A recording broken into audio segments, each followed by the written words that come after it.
Hey everyone, happy Wednesday. Notes today are going to be pretty simple and quick. I'm going to kind of recap what we talked about yesterday, and then I'm going to kind of set you loose on the practice problems, okay? So please be aware that today we're going to see exactly the same properties, theorems, relationships, postulates that we saw yesterday and the day before, okay? But the images may look a little different. Please do not let that throw you off. I will give us some strategies on how to kind of interpret these different looking images. I am currently doing a face mask. I don't know if any of you guys are into those yes to like paper masks. I took a picture to show you guys. There I am, face masking it up. Just thought I'd share. Okay, let's get started. So, yesterday we talked about when parallel lines are cut by a transversal. All right, corresponding angles are formed, and we know that corresponding angles are based off that position. So I'd say like 2 and 6. Okay, we know that those are congruent. Okay. And then we learned about another angle pair relationship, alternate exterior angles. So we're looking on the outside of these two parallel lines, okay? And I'm looking for angles that are occurring on opposite sides of the transversal. So like 1 and 8. Those are happening on the outside, opposite sides of the transversal. Those are also congruent.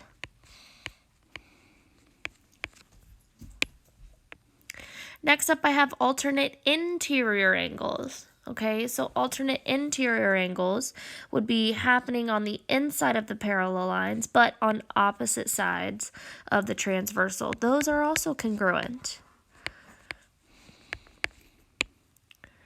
All right, and then if we remember consecutive interior angles, so something like 5 and 3 or 6 and 4, okay, those are actually not congruent.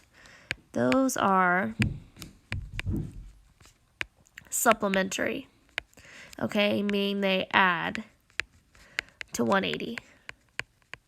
Okay, so quick review. Hopefully those are all things that you could have told me, but I figured we'd list them out.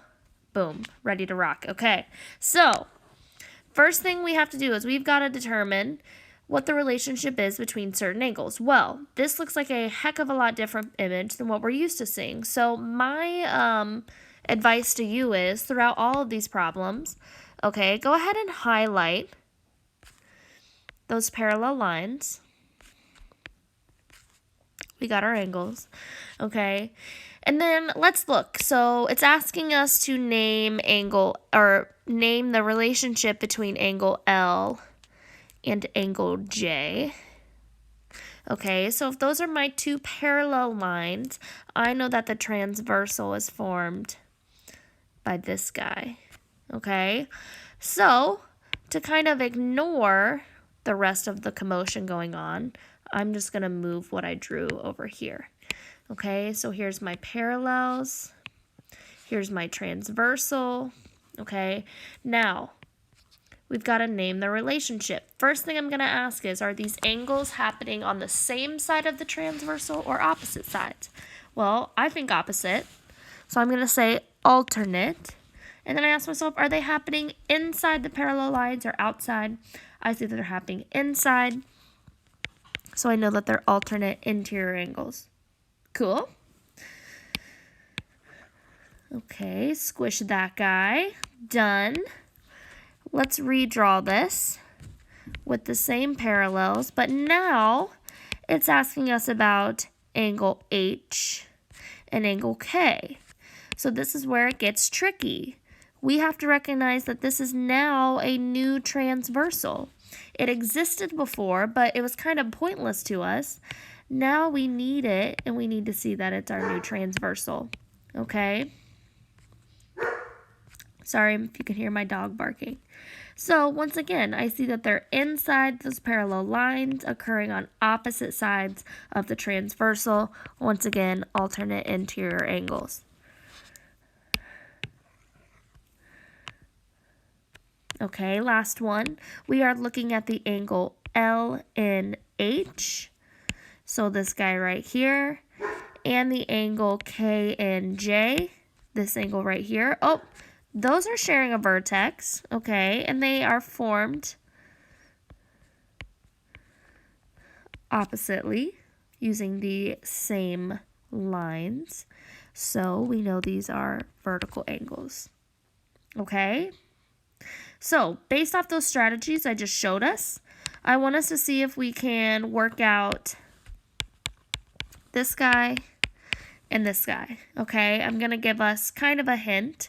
All right? Once again, I've got my parallel lines here. Just draw what you need.